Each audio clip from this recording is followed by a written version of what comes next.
For 2 years during World War II, Britain prepared a weapon so dangerous that once released, it could not be recalled. It was sealed, stockpiled, and ready. And then it was never used. This is the story of Operation Vegetarian. At the start of the war, Britain was fighting for survival. U-boats were choking supply lines. The Luftwaffe had already shown it would bomb civilian targets without hesitation. British planners feared a new kind of attack was coming next. Not bombs, not gas, but disease. Germany had one of the largest agricultural systems in Europe. Cattle, sheep, and dairy herds fed both civilians and the army. If that system collapsed, Germany would not just lose food. It would lose morale, health, and the ability to wage war. And that vulnerability sparked a terrifying idea. By 1941, British scientists were quietly exploring biological warfare. Not as a last resort, but as a strategic weapon. The goal was simple in theory and horrifying in practice. Introduce a disease so lethal, so persistent, that it would spread silently through livestock. Animals would die first. Humans would follow. The disease they chose was anthrax. Anthrax spores could survive in soil for decades. They were almost impossible to fully eliminate once released. And when ingested, they were nearly always fatal. This wasn't theory. Britain tested it. On a small, remote island off the coast of Scotland, sheep were exposed to anthrax weapons. Every single one died. The island became so contaminated that no one was allowed to live there for generations. That island was Gruinard, and it was proof that the weapon worked. With that knowledge, Britain moved forward. Operation Vegetarian was born. The plan was deceptively simple. German cattle would be targeted, not soldiers. From the air, British bombers would drop small, food-like objects across fields and pastures. These weren't explosives. They were specially prepared cattle feed, laced with anthrax spores. Cows would eat them. Sheep would eat them.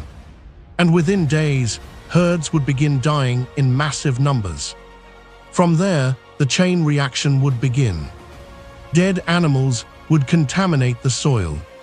Farmers handling carcasses would be infected. Milk supplies would become deadly. Meat would spread illness. The disease wouldn't stop at the farm fence. British estimates suggested that millions of civilians could be affected indirectly. Not from bombs, but from hunger, infection, and panic. And once anthrax entered the countryside, it wouldn't go away when the war ended. That was the point. By 1942, the operation was no longer theoretical. Production had begun. Factories were quietly manufacturing thousands, possibly millions, of anthrax-laced cattle cakes. They were boxed, sealed, and stored.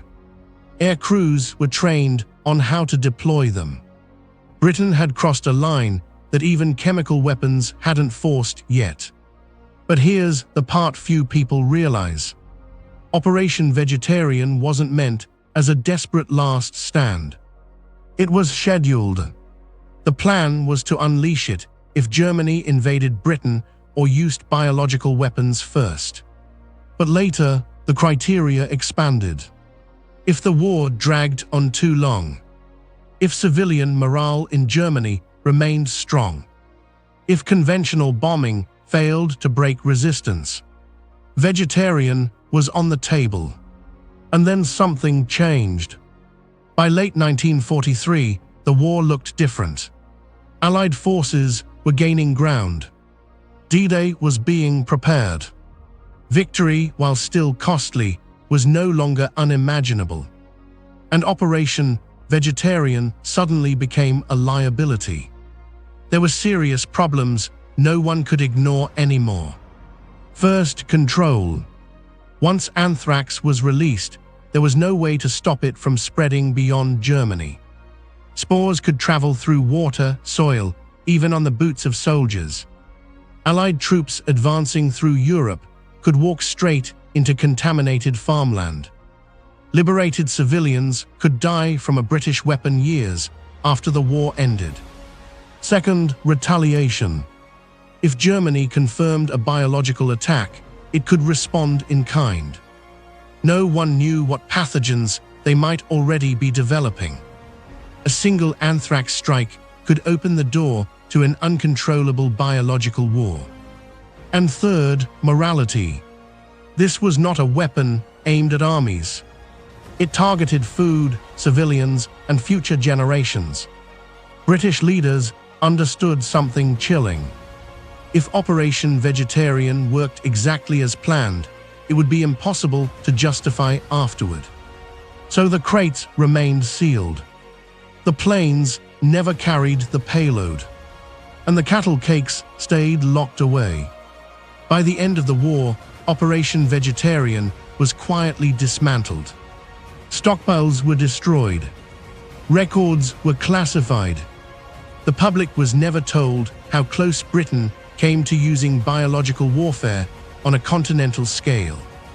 But the consequences didn't fully disappear. Gruinard Island remained contaminated for decades.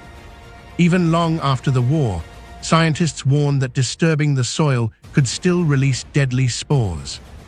It took an enormous decontamination effort in the 1980s to finally declare the island safe. And that raises a disturbing question.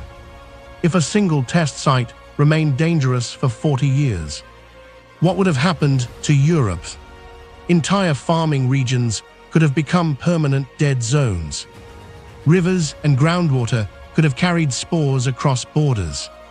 Food shortages might have continued long after peace treaties were signed. Operation Vegetarian could have won the war faster, or it could have poisoned the peace forever. That's why it was never used. Not because it didn't work, but because it worked too well. It was a weapon designed without an off switch, a plan that asked leaders to choose victory over the future. And in the end, it stayed sealed, hidden in warehouses, buried in classified files, almost forgotten. Almost. Because the most terrifying weapons of World War II weren't always dropped. Some were prepared, then quietly locked away, waiting for a decision that never came.